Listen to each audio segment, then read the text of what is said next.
نحمده ونصلي على رسوله الكريم اما بعد فاعوذ بالله من الشيطان الرجيم بسم الله الرحمن الرحيم رب اشرح لي صدري ويسر لي امري واحلل عقدة من لساني يفقهوا قولي۔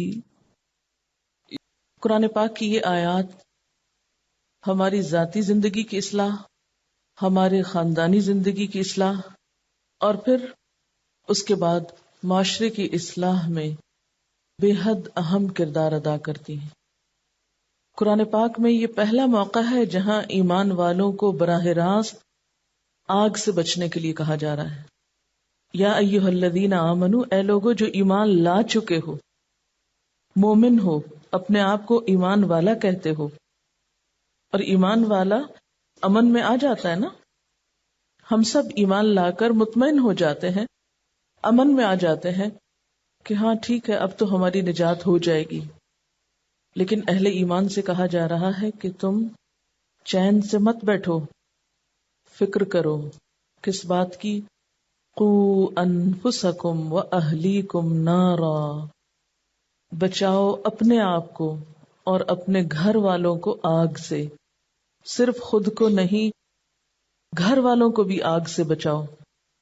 ایمان اور آگ دو متضاد چیزیں لگتی ہیں، لیکن یہ ایک حقیقت ہے کہ ایمان لانے کے بعد بھی تم ایسے کام کر سکتے ہو جو تمہیں آگ میں لے جانے کا سبب بنے۔ وہ کون سے کام ہیں جو انسان کو آگ میں لے جانے کا سبب بنتے ہیں؟ یعنی ایک شخص خواہ لا الہ الا اللہ پڑھ لے، پھر بھی اگر وہ کچھ خاص کام ایسے کرے جن کو نہیں کرنا چاہیے تو وہ آگ میں جا سکتا ہے، اور آگ میں جانے کے بعد اس گناہ کی سزا بھگتنے کے بعد پھر وہ وہاں سے نکالا جائے گا، کیونکہ کلمہ پڑھنے والوں کے لیے خلود فی النار نہیں۔ خلود فی النار کا مطلب کیا ہے؟ ہمیشہ کی آگ، وہ کافروں کے لیے ہے۔ لیکن جیسے حدیث میں آتا ہے نا، جس نے لا الہ الا اللہ کہا وہ جنت میں داخل ہوگا۔ ہم اس کا مطلب کیا سمجھتے ہیں کہ بس ادھر لا الہ الا اللہ کہا اور پھر اس کے بعد جو مرضی کام کیے وہ سیدھا جنت میں پہنچ جائے گا۔ یہ نہیں اس کا مطلب۔ اس کا مطلب یہ ہے کہ جو لا الہ الا اللہ نہیں پڑھے گا وہ تو جنت میں کبھی بھی نہیں جا سکے گا، لیکن جو لا الہ الا اللہ پڑھے گا وہ جنت میں جائے گا۔ اس حدیث میں یہ تو نہیں ہمیں بتایا گیا کہ کب جائے گا۔ اس حدیث سے تو اتنا پتہ چلتا ہے کہ ہاں جس نے لا الہ الا اللہ پڑھا وہ بالآخر جنت میں پہنچے گا۔ کچھ خوش قسمت لوگ ایسے ہوں گے کہ جو بے حساب یعنی بلا حساب پہنچ جائیں گے جنت میں۔ کچھ ایسے ہوں گے جن سے ہلکا حساب لیا جائے گا، کچھ آراف پر پہنچا کر انتظار کرائے جائیں گے کہ جب سب کا فیصلہ ہو جائے گا تو پھر ان کا فیصلہ ہوگا کہ جنت والے جنت میں چلے جائیں گے، جہنم والے جہنم میں چلے جائیں گے، اور کچھ لوگ بیچ میں سٹک ہوں گے۔ یہ وہ لوگ ہوں گے جن کے نیک اور برے اعمال برابر کے ہوں گے، یا پھر بہت بڑی نیکی بھی کی ہوگی اور ساتھ بہت بڑا گناہ بھی کیا ہوگا، تو ایک دوسرے کو روک دے گا۔ یعنی گناہ جو ہے انسان کا، وہ اس کی نیکی کے اجر کے راستے میں حائل ہو کے کھڑا ہو جائے گا۔ اب ان لوگوں کے لیے امکان ہے کہ یہ پہلے اپنے گناہ کی سزا بھگتیں اور پھر جنت میں جائیں، یا اللہ تعالیٰ ان کو بھی معاف کر دے اور جنت میں بھیج دے۔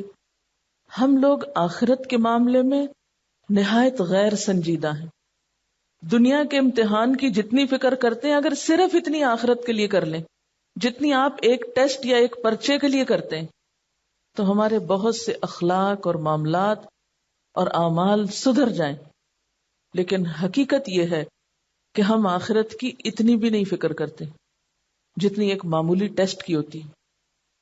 یہاں ایمان والوں سے کہا جا رہا ہے کہ اپنے آپ کو آگ سے بچاؤ، اور جیسا کہ آپ جانتے ہیں کہ ہر شخص کو پل صراط سے گزرنا ہے۔ وَإِن مِّنكُمْ إِلَّا وَارِدُهَا، تم میں سے ہر شخص اس پہ وارد ہونے والا ہے، اور وہ ہے بھی اندھیرے میں۔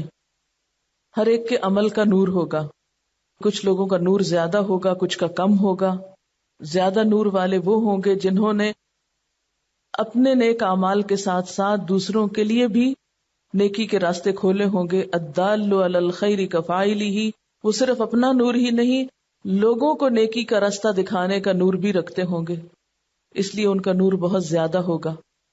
اور کچھ لوگ ایسے ہوں گے بد نصیب بد قسمت کہ جن کا نور کبھی جلے گا کبھی بجھے گا. اسی لیے تو دعا کریں گے نا، ربنا اتمم لنا نورنا، کہ اے رب ہمارا نور ہم پہ تمام کر دے، کہیں یہ نور چلا نہ جائے، بجھ ہی نہ جائے اور ہم نیچے نہ گر پڑے. اس کو آپ یوں سمجھ سکتے ہیں کہ آپ ایک خطرناک پل رات کے وقت پار کر رہے ہیں اور آپ کے ہاتھ میں کینڈل ہے، چلتے چلتے کینڈل بجھ جائے، کیا حال ہوگا؟ تھوڑی دیر کے لیے تصور میں لائیں. کیا اس بات کا خطرہ نہیں کہ آپ کا پاؤں اگلا قدم غلط جگہ پڑ جائے؟ اور پل صراط کی تعریف بھی آپ پڑھ چکے ہیں کہ بال سے باریک ہے، تلوار سے تیز ہے. اس پل پر اگر اندھیرا ہو گیا تو کیا بنے گا؟ کہاں جائیں گے؟ تو کچھ لوگ ایسے ہوں گے کہ پل صراط پر لگے ہوئے آنکڑے، آنکڑے کا مطلب ہے جیسے ایسے کانٹوں کی جیسی چیز جو پکڑنے والی ہوگی، وہ گناہگار مومنوں کو پکڑ کے نیچے گرا دے گی. پھر وہ جہنم میں اپنے اعمال کی جزا بھگتیں گے. جب بھگت چکیں گے پھر ان کو نکال کر جنت میں پہنچایا جائے گا. جنت میں بھیجنے سے پہلے وہ جنت سے باہر ایک نہر ہے، نہر الحیات جس کا نام ہے، اس میں ڈالے جائیں گے. وہاں ان کے جسموں پہ اس جنت کی نہر کا پانی ڈالا جائے گا، جس کے نتیجے میں وہ دوبارہ ایک طرح سے اگیں گے جیسے ایک پودا اگتا ہے. اور جب ان کے جسم دوبارہ بنیں گے اور وہ جنت میں جائیں گے تو بھی ان کے جسموں پر جلنے کے نشان ہوں گے. ان نشانوں کو دیکھ کر جنت والے ان کو جہنمیون کہیں گے کہ یہ جہنم کا مزہ چک کے آ رہے ہیں. ہم میں سے کس میں سکت ہے اس کے اندر جانے کی؟ تھوڑی دیر کے لیے بجلی چلی جائے تو ہمارا سانس رکنے لگتا ہے، دھوپ میں ہم کھڑے نہیں ہو سکتے. کبھی گرم توا چھو جائے ہاتھ کو یا گرم استری لگ جائے بازو کو تو گھنٹوں ہم سسکتے رہتے ہیں، جلتے رہتے ہیں. وہ آگ جو دنیا کی آگ کے مقابلے میں 70 گنا زیادہ ہے، کس میں سکت ہے اس میں جانے کی؟ ہم سمجھتے ہیں کہ یہ آگ ہمارے لیے نہیں ہے. اور یہ حدیث جو اس وقت میں نے آپ کو بتائی ہے جہنم میں جانے والے اہل ایمان کی، یہ بخاری کی حدیث ہے جس کا خلاصہ میں نے پیش کیا آپ کو. صحیح حدیث سے یہ بات ثابت ہے. ہم سمجھتے ہیں ہم بڑے بڑے بلنڈر کرتے رہے اور ہمیں کوئی دیکھنے والا نہیں، کوئی پوچھنے والا نہیں، اور ہم ایسے ہی چھوڑ دیے جائیں گے. برائی کا بدلہ برا نہیں ہوگا، اچھا ہوگا. یہ محض خوش فہمی ہے. ہم اللہ کے وعدوں کو دوسروں کے لیے سمجھتے ہیں، اپنے لیے سچا نہیں سمجھتے کہ یہ سب کچھ ہمارے ساتھ بھی ہو سکتا ہے. اپنے آپ کو وہاں کھڑا کر کے نہیں دیکھتے. اسی لیے تو ایسی آیتیں سمجھ نہیں آتی. قُوا انفسکم، سب سے پہلے اپنے نفسوں کو، اپنے آپ کو بچاؤ، اور پھر اس کے بعد وَأَهْلِيكُمْ، اپنے گھر والوں کو بچاؤ، کیونکہ سب سے پہلے تم سے تمہارے گھر والوں کے بارے میں پوچھا جائے گا. ہم میں سے بہت سے لوگ خود دین کی طرف پھر بھی آ جاتے ہیں، لیکن اپنی اولاد، اپنے شوہر، اپنے بہن بھائیوں، اپنے رشتہ داروں، اپنے خاندان والوں سے غافل ہوتے ہیں. وہ اس طرف آئیں یا نہ آئیں، ہمیں کیا، ہم نے تو اپنا راستہ بنا لیا ہے جنت کی طرف. تو ہم میں سے کس کس کے پاس کیا پروگرام ہے گھر والوں کو آگ سے بچانے کا؟ ویسے بھی اس مشینی دور میں گھر والوں کی محبتیں مشینوں نے چھین لی. گھر میں بیٹھ کے بھی مشینوں کے آگے بیٹھے رہتے ہیں. اس لیے وہ آپس کا پیار اور محبت، ایک دوسرے کی ہمدردی، ایک دوسرے کا ساتھ دینا، ایک دوسرے کے لیے تڑپنا، ایک دوسرے کی تکلیف کو محسوس کرنا، وہ تو ویسے ہی کم ہو گیا. دنیا میں ایک دوسرے کو نہیں پوچھتے. آخرت کی فکر کس کو ہوگی آج کے دور میں؟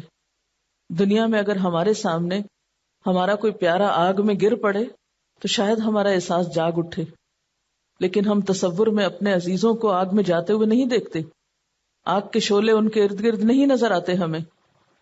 اسی لیے ہمارے دل کے اندر کوئی درد نہیں، نہ سوچ اٹھتی ہے، نہ پھر ہم کچھ سوچتے ہیں کہ ہم ان کے لیے کچھ کریں. اور آپ کو معلوم ہے اچھی طرح جہنم میں لے جانے والے کام کون سے ہیں؟ سب سے پہلے تو فرائض میں غفلت. نماز، روزہ، حج، زکوٰۃ، ان سب کا ترک کرنا دوزخ میں لے جانے کا سبب ہے۔ نماز کے بارے میں واضح طور پر قرآن پاک میں آتا ہے فی جنات یتساءلون عن المجرمین ما سلککم فی سقر قالوا لم نک من المصلین۔ جنت میں جانے والے دوزخ والوں سے پوچھیں گے تمہیں کیا چیز دوزخ میں لے گئی؟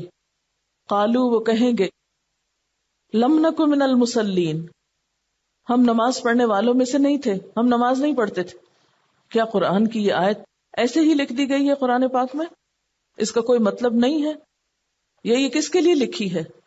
لیکن ہم نے کتنا سوچا، پیار، محبت، خیر خواہی، خدمت، دوسرے کی مدد، اور اس کو پہلے اپنے خلوص کا یقین دلاتے ہوئے اس کو دین کی طرف بلائیں۔ ہم گھر والوں کو اگر دین کی طرف بلاتے بھی ہیں تو ڈانٹ ڈپٹ کے، لیکچر سنا کے، جبکہ گھر کے اندر لیکچر سنا کے تبلیغ نہیں ہوا کرتی، تقریروں سے تبلیغ نہیں ہوتی گھر کے اندر۔ اسی لیے اکثر لوگوں کو یہ مشکل پیش آتی ہے، گھر والے نہیں بات سنتے، گھر والوں کو بتانا بڑا مشکل ہے، اس لیے کہ ہمارے اپنے کچے چٹھے اور ہمارے اپنے کردار اور اپنے قصور سامنے نا ان کے، ہماری حقیقت بھی تو گھروں میں کھلتی ہے کہ ہم اصل کون ہے، ہماری حقیقت کیا ہے۔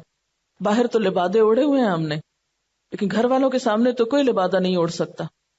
وہاں تو جب تک ہمارا اپنا عمل درست نہیں ہوگا، ہماری اپنی مثال سامنے نہیں ہوگی، ایک لفظ کی تبلیغ اثر نہیں کرے گی۔ جب تک ہمارے قول اور فعل کا تضاد نہیں ختم ہوگا، ایک جملہ نہیں کسی کے دل پہ لگے گا۔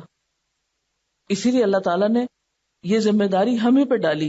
نبی صلی اللہ علیہ وسلم کو جب تبلیغ کا حکم ہوا تو کیا فرمایا تھا؟ وَأَنذِرْ عَشِيرَتَكَ الْأَقْرَبِينَ۔ ابتدائی دور میں آپ صلی اللہ علیہ وسلم کو جب دین کا پیغام پہنچانے کے لیے حکم ہوا تو سب سے پہلے خاندان والوں کے لیے ہوا۔ وَأَنذِرْ عَشِيرَتَكَ الْأَقْرَبِينَ، اپنے قریب ترین خاندان والوں کو خبردار کرو۔ اور اسی موقع پر آپ نے سارے خاندان والوں کو دعوت پر بلایا اور ان سب کے سامنے حق کا پیغام رکھا، ایک ایک کا نام لیا، اپنی بیٹی کا نام لیا، اپنی پھپھی کا نام لیا، یعنی مراد یہ ہے کہ مردوں کے علاوہ عورتوں کا نام لے کر بھی ان کو بھی تبلیغ کی کہ اے محمد کی بیٹی فاطمہ اور اے پھپھی صفیہ، تم اپنے لیے خود کچھ کر لو، میرا نبی ہونا تمہارے کام نہ آئے گا۔ تو جب تک ہم اپنے گھر والوں کے لیے خیر خواہ نہیں بنتے، جب تک گھر والوں کی اصلاح نہیں کرتے، جب تک گھر والوں کے لیے ہم کامیاب نہیں، ہم باہر بھی ناکام ہیں۔ اور گھر میں اخلاق کا، اعلیٰ کردار کا، صبر کا، قربانی کا ثبوت دینا ہوگا جب تبلیغ ہوگی، اور یہاں پھر ہماری اصلاح ہوگی سب سے پہلے۔ یہ تو نہیں ہو سکتا نا کہ ہم خود نمازوں میں سستی کریں اور گھر والوں کو کہا کریں آپ وقت پہ نماز پڑھا کرو، وہ کیسے سنیں گے؟ تو گھر والوں کے لیے جو تبلیغ کی ذمہ داری عائد کی گئی ہے وہ دراصل ہمارے اپنے نفس کی اصلاح کا مؤثر ترین ذریعہ ہے۔ ہماری اصلاح اس وقت ہوگی جب ہم گھر والوں کی اصلاح کرنے لگیں گے، کیونکہ وہ قریب ترین ہو کر ہمیں ہماری ظاہری نہیں اندر تک کی غلطیاں بتائیں گے۔ اور جب ہم گھروں کو چھوڑ کے نکل جاتے ہیں اور گھر والوں سے بے نیاز ہو جاتے ہیں اور باہر بڑے ظاہری طور پہ اچھے بنے پھرتے ہیں تو پھر ہمیں تبلیغ آسان لگتی۔ ٹھیک ہے، کسی کو کیا خبر ہم کیا کرتے ہیں، کون سے فرائض ادا کرتے ہیں اور کون سے نہیں، سچ بولتے ہیں یا جھوٹ بولتے ہیں، جو اخلاق کے درس باہر دیتے ہیں وہ گھر میں بھی عمل کرتے ہیں یا نہیں۔ تو جب ہم گھر والوں میں تبلیغ کرنے میں کامیاب ہوں گے، جس کے لیے بڑی قربانی چاہیے، اپنے نفس کی قربانی چاہیے، تو باہر بھی کرنا آسان ہو جائے گا۔ قُوْ أَنفُسَكُمْ وَأَهْلِيكُمْ نَارًا۔ تو سب سے پہلے فرائض میں غفلت، نماز، روزہ، حج، زکوٰۃ جو فرض کا درجہ رکھتا ہے، اس میں اگر گھر والے کوتاہی کر رہے ہیں یا ہم خود کر رہے ہیں تو باقی سب چیزیں سیکنڈری ہو جاتی ہیں، ثانوی ہیں۔ اس کے بعد آگ میں لے جانے والے کام کون سے ہیں؟ حرام چیزوں کا ارتکاب، ان گناہوں کا ارتکاب جن پہ حد لگتی۔ کن گناہوں پہ حد لگتی؟ قتل، چوری، زنا، شراب نوشی، دوسروں پر الزام تراشی۔ آپ صلی اللہ علیہ وسلم نے خواتین سے جو بیعت لی تھی اس میں یہ سب چیزیں شامل تھیں۔ وَلَا يَسْرِقْنَ وَلَا يَزْنِينَ وَلَا يَقْتُلْنَ۔ آپ نے اپنی بیعت میں یہ سارے الفاظ کیوں دہرائے تھے؟ اللہ تعالیٰ نے سکھائے، قرآن میں نازل فرمائے ایک عورت خواہ نماز پڑھتی ہو، روزہ رکھتی ہو، سب کچھ کرتی ہو، لیکن اگر اپنے ہی بچوں کو پریگننسی میں قتل کرا دیتی ہے، جو کہ ایک عام سا کھیل ہے، یہ کاڑھا پی لو، وہ دوا کھا لو، وہ فلاں طریقہ کر لو، وہ فلاں کر لو، گھروں میں ہی دیسی علاجوں سے اکثریت کو میں نے دیکھا ہے حمل ضائع کراتے ہوئے، اور احساس بھی نہیں غلط کر رہے ہیں۔ پھر اس کے بعد چوری، آپ کا کیا خیال ہے کہ چور کی چوری قیامت کے دن اس کے سر پہ نہیں بلبلائے گی؟ خواہ وہ اپنے ہی شوہر کی ہو یا باپ کی ہو یا اپنے ہی ساتھ والوں کی ہو، اللہ سے کیا کچھ بھی چھپا رہ جائے گا؟ مثقال ذرۃ ان جیسی چیز سامنے نہیں آئے گی؟ آپ کو بخاری اور مسلم کی وہ حدیث بھول گئی ہے کہ جس نے بھی جو کچھ چرایا ہوگا قیامت کے دن وہ اس کے سر پہ ہوگا۔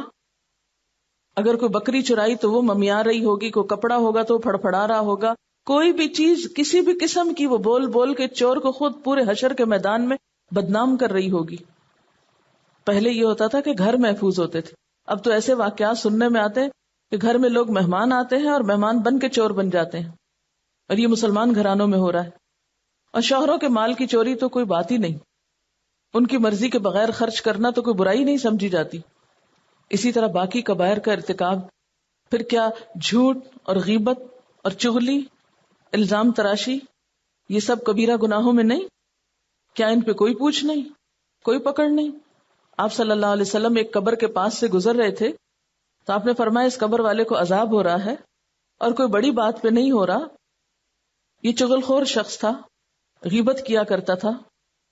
ہم سمجھتے ہیں کہ ہم لوگوں کے درمیان پھوٹ ڈلوا کے ادھر کی باتیں ادھر لگا کے تو ہم نیکی کے کام کر رہے ہیں۔ کیسی کیسی خرابیاں ہیں ہم میں جو ہمیں اپنی خود بھی نظر نہیں آتی، اپنے ہر برے عمل کی تعویل ہے ہمارے پاس، لیکن اس کا نقصان اور اس کا قصور کس کو ہوگا؟ سزا کون بھگتے گا؟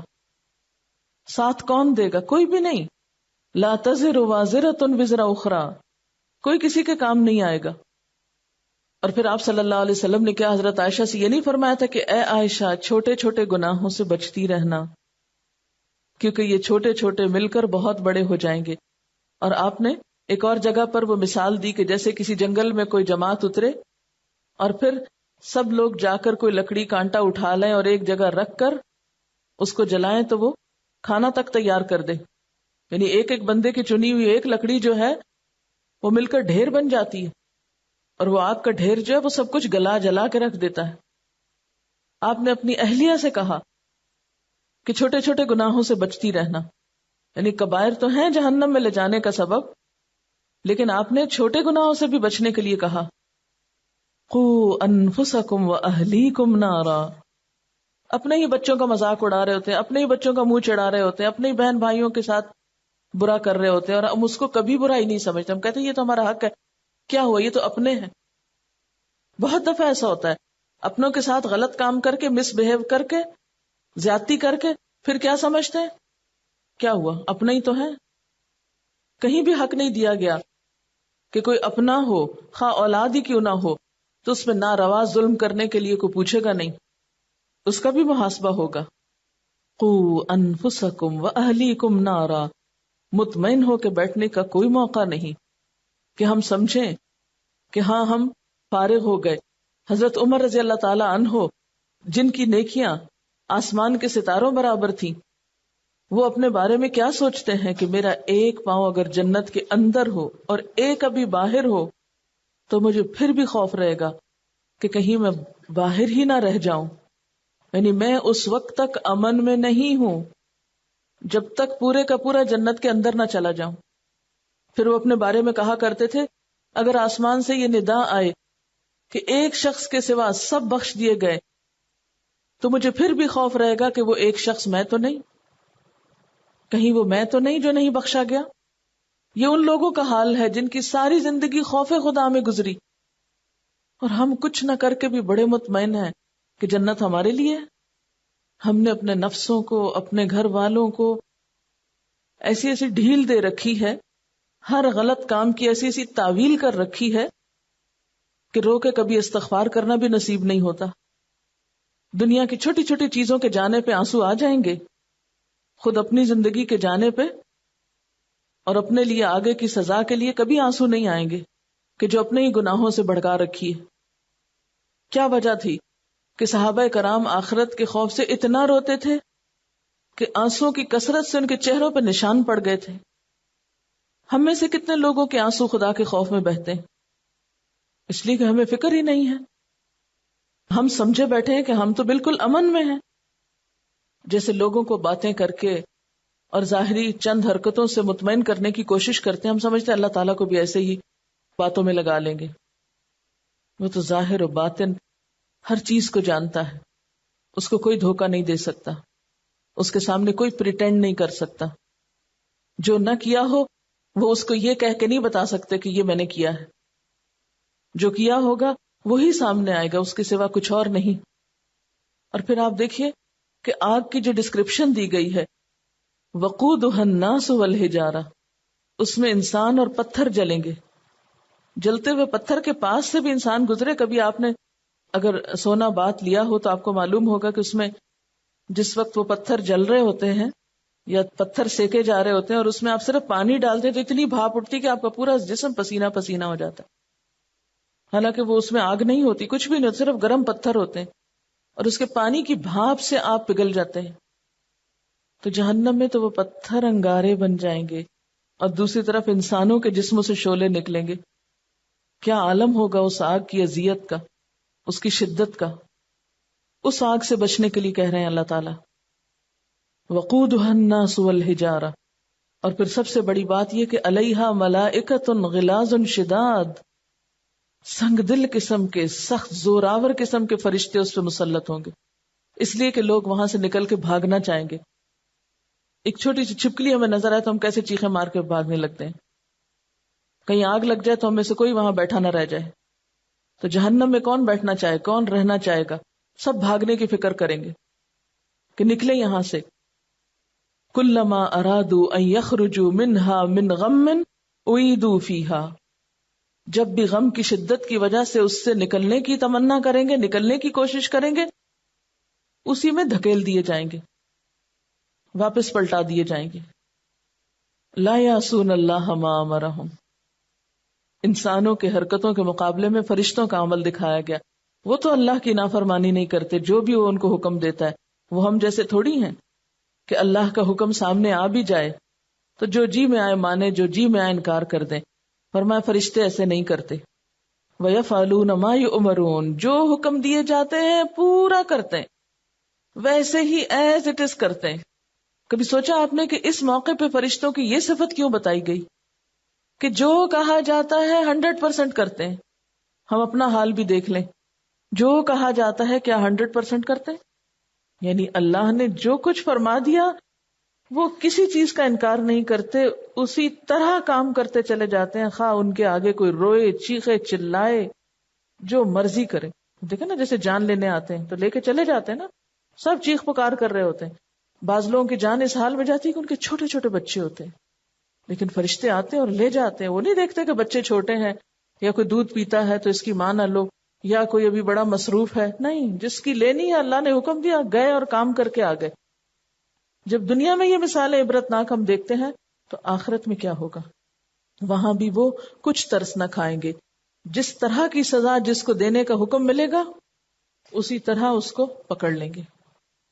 پھر فرمایا یا ایھا الذین کفروا، اے لوگو جنہوں نے انکار کیا ہے، یعنی یہ حکم نہیں مانتے ہو، دین کے معاملے میں اپنے گھر والوں سے بہت نرمی برتے ہو، تو یاد رکھو قیامت کے دن تمہارا کوئی عذر قابل قبول نہ ہوگا.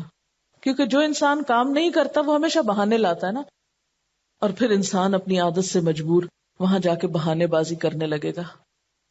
صاف کہہ دیا جائے گا لا تعتذروا اليوم، کوئی معذرتیں نہیں چاہیے، کوئی ایکسکیوزز نہیں چاہیے، کوئی بہانے نہیں چاہیے.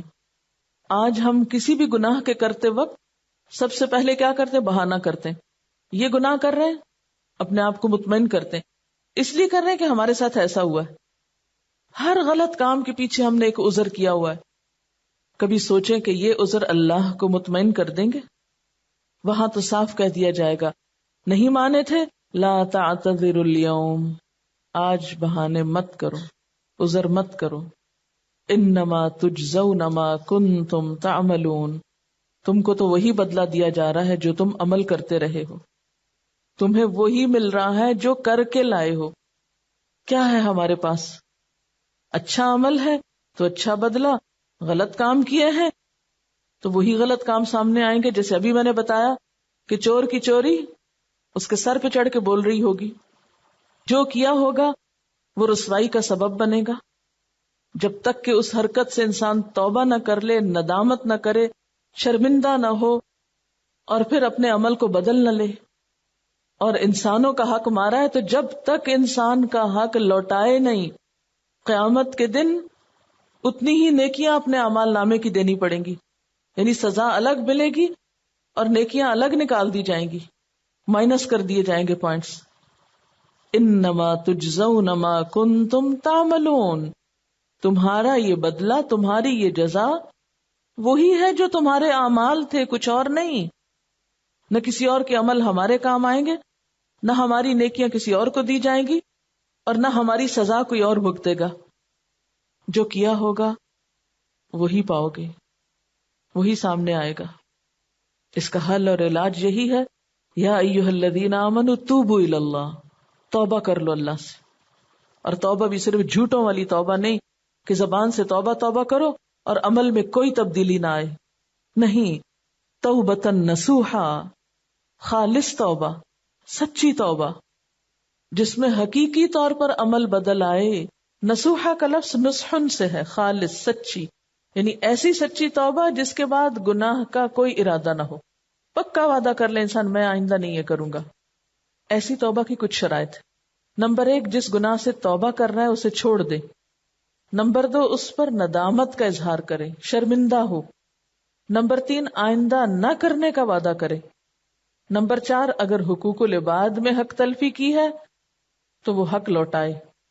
کسی کے ساتھ زیادتی کی ہے تو معافی مانگ لے.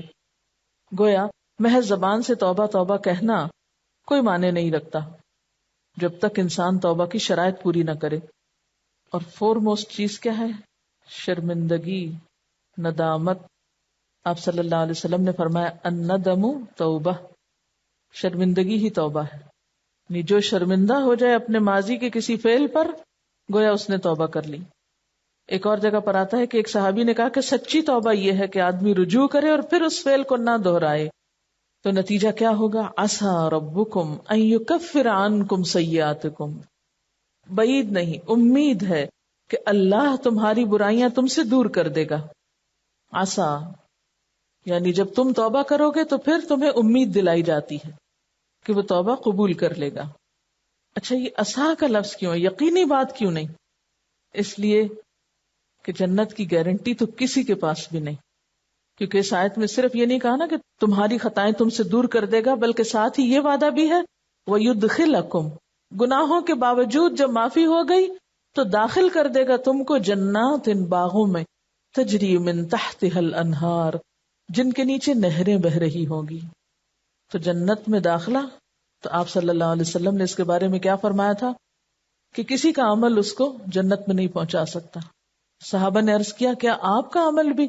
آپ نے فرمایا ہاں، مجھے بھی جب تک اللہ تعالیٰ اپنے فضل و رحمت سے ڈھانپ نہ لے اس وقت تک میں بھی جنت میں نہیں جا سکتا. تو اس لیے یہاں پر عسیٰ کا لفظ آیا. امید ہے کہ توبہ کرو، پھر امید ہے کہ اللہ تمہارے گناہ معاف کر دے گا اور تمہیں جنت کے باغوں میں داخل کر دے گا. تجری من تحتها الانہار، جن کے نیچے نہریں بہتی ہیں.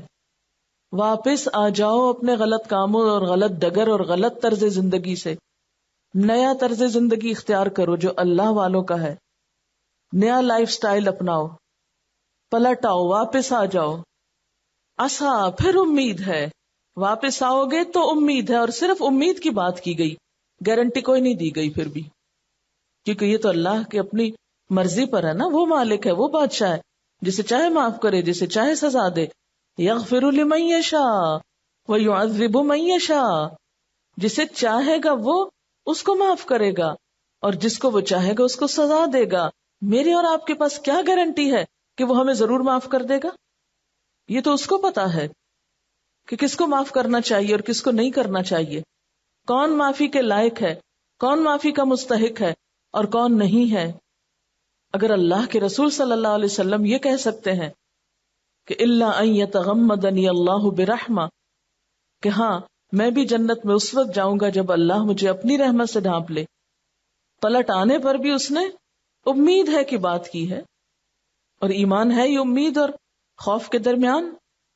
خالی امید پر تو ایمان نہیں ہوتا، اور صرف خوف پر بھی نہیں ہوتا، دونوں کے بیچ میں ہوتا ہے، تبھی انسان سیدھا رہتا ہے. ہم اپنے ایمان کا جائزہ لے کر دیکھیں، کیا واقعی ہمارا ایمان خوف اور امید کے درمیان ہے؟ کیا صرف امید تو نہیں رکھی ہوئی، یا کہیں صرف خوف کا شکار ہو کر مایوس تو نہیں ہے؟ کیونکہ جب تک معتدل رویہ اختیار نہیں کریں گے اس وقت تک ایمان مکمل نہیں ہوگا.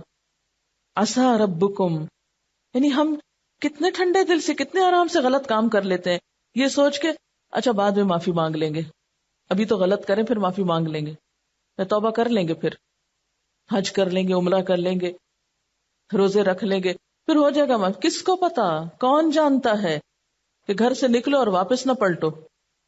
کل کس نے دیکھا ہے؟ کس کے پاس گارنٹی ہے؟ کوئی ایک کہے کہ ہاں مجھے یقین ہے میں زندہ رہوں گا اور میں ساری معافی مانگ لوں گا آج کے غلط کاموں کی، آج تو غلط کام کرنا میری مجبوری ہے. کوئی مجبوری نہیں ہے، ہر ایک کا امتحان ہے. یوم لا یخزی اللہ النبی والذین آمنوا معہ، اس دن اللہ نبی صلی اللہ علیہ وسلم کو اور آپ کے ساتھ ایمان لانے والوں کو، آپ کے ساتھ کا مطلب کیا ہے کہ جنہوں نے آپ کی پیروی کی، جو آپ کے نقش قدم پر چلے، ان کو رسوائی سے بچائے گا. لیکن جنہوں نے دعویٰ تو آپ کی امت میں سے ہونے کا کیا لیکن کام وہ نہ کیے جو آپ نے بتائے ہیں، تو ان کا کیا حال ہوگا؟ اور ان کا بھی حال آپ دیکھیے کہ جو آپ کے ساتھ ہوں گے اہل ایمان، نورہم یسعی بین ایدیہم و بایمانہم، ان کا نور ان کے آگے آگے اور ان کی دائیں جانب دوڑ رہا ہوگا. آپ کو معلوم ہے کہ محشر کا میدان، یعنی میدان محشر سے جنت کا راستہ بہت اندھیرا ہے، اسی راستے میں پل صراط بھی آتا ہے. اہل ایمان اپنے اس نور کی وجہ سے پل پار کر رہے ہوں گے، منافق بھی ساتھ چل پڑیں گے، لیکن ان کا اپنا نور تو ہوگا نہیں، یا تھوڑا بہت ہوگا جو جلدی بجھ جائے گا. انہیں جب دیکھیں گے اہل ایمان تو پریشان ہوں گے کہ کہیں ہمارا نور بھی نہ چلا جائے. اس وقت پھر یہ دعا کریں گے، یقولون ربنا اتمم لنا نورنا، اے ہمارے رب ہمارا نور ہم پہ تمام کر دے، مکمل کر دے. واغفر لنا، اور ہم کو بخش دے. انک علی کل شیء قدیر، بے شک آپ ہر چیز پر قدرت رکھنے والے ہیں. اللہ قیامت کے دن کی رسوائی سے اہل ایمان کو بچا لے گا، ان کو ان کا نور دے دے گا. اچھا یہ لو جنت کا ٹکٹ اور یہ ہے تمہارا نور، اس نور کی روشنی میں سیدھے چلے جاؤ جنت کی طرف. کسی نے کہا تھا کہ وہ تو سورج سوا نیزے پہ ہوگا پھر اندھیرا کیوں ہوگا؟ تو بات یہ ہے کہ اس وقت کی بات یہاں نہیں ہو رہی، یہ ہو رہی ہے بات حساب کتاب کے بعد کی، جب لوگ جنت میں جا رہے ہوں گے، جب جنت میں داخلے کا فیصلہ ہو چکا ہوگا. وَيُدْخِلَكُمْ جَنَّاتٍ تَجْرِي مِن تَحْتِهَا الْأَنْهَارُ، اس وقت اللہ تعالیٰ پھر اہل ایمان کو رسوا نہ کرے گا، ان کا نور ان پہ تمام کرے گا. اور وہ دعائیں بھی مانگ رہے ہوں گے کہ یا اللہ یہ نور تمام کر دے، منزل تک پہنچا دے. واغفر لنا، اور ہم کو بخش دے. انک علی کل شیء قدیر، بے شک آپ ہر چیز پر قدرت رکھنے والے ہیں. جن کا نور بھی ان کے آگے اور پیچھے ہوگا وہ اس وقت بھی خوف کا شکار ہوں گے. ربنا اتمم لنا نورنا واغفر لنا، وہاں تک احساس زیاں ساتھ ہے. اللہ تعالیٰ رسوائی سے بچا بھی لے گا، جنت کا پروانہ بھی مل جائے گا. پل صراط پار کرتے ہوئے یہ دعا پڑھ رہے ہوں گے، اللہ یہ نور بجھنے نہ پائے ورنہ آگے کیسے پہنچیں گے، اور ہمیں بخش دے. اسی لیے کبھی آپ کے ذہن میں ہو سکتا آیا ہو کہ جن لوگوں کو کہتے ہیں کہ یہ عشرہ مبشرہ ہیں، جن کو دنیا میں جنت کی بشارت مل گئی، ان کو کیوں فکر ہوتی تھی؟ وہ کیوں خوف کھاتے تھے؟ حضرت ابو بکر ہیں، حضرت عمر ہیں، حضرت علی ہیں، یہ جن لوگوں کو جنت کی بشارت دنیا میں مل گئی تھی وہ بھی ڈرتے رہتے تھے. ہاں ڈرتے تھے. یہاں جن لوگوں کو جنت کی بشارت مل گئی، جو رسوائی سے بچا لیے گئے، وہ اپنے رستے پہ گامزن ہیں، وہ ڈر رہے ہیں. اتمم لنا نورنا واغفر لنا، یہ دو الفاظ کس کے منہ سے نکلتے ہیں؟ جس کے اندر اب بھی فکر باقی. تو جب تک وہ جنت کے اندر پہنچ نہیں جائیں گے وہ بے فکر نہیں ہوں گے. اور ہمارا حال یہ ہے کہ دنیا میں ہی بے فکر ہے، ابھی کچھ خبر ہی نہیں آگے کی اور بے فکر ہے. کس کو پتا کس وقت کون سی غلطی ہو جائے جو ساری نیکیاں کھا جائے. کیوں کہا گیا کہ ایک جملہ انسان بے سوچے سمجھے منہ سے نکالتا ہے، بے سوچے سمجھے، بے مقصد، بلا وجہ، اور وہ اس کو جہنم کی اتھاہ گہرائیوں میں پہنچا دیتا ہے. اور کبھی ہم اپنی عادتوں کا جائزہ لیں، راہ چلتے تبصرے کر رہے ہوتے ہیں. کسی شخص کی جگہ بدل دی گئی تو اس پہ تبصرے کر رہے ہیں، بھئی کیا ہوا تمہیں یہاں سے کیوں اٹھا دیا. کسی کی ڈیوٹی تبدیل ہوئی تو اس پہ باتیں شروع کر دی بلا وجہ. آپ کا کیا کام؟ من حسن اسلام المرء ترکہ ما لا یعنیہ. اسلام کا حسن تو اس کے پاس ہے جو ان ساری باتوں کو چھوڑ دے جس سے ان کا کوئی مطلب نہیں. کتنی باتیں فکر کی، ان کا تو ہمیں خیال نہیں. کتنی باتیں اپنی اور گھر والوں اور معاشرے کی اصلاح کی، اس کی تو ہمارے پاس کوئی پلاننگ نہیں.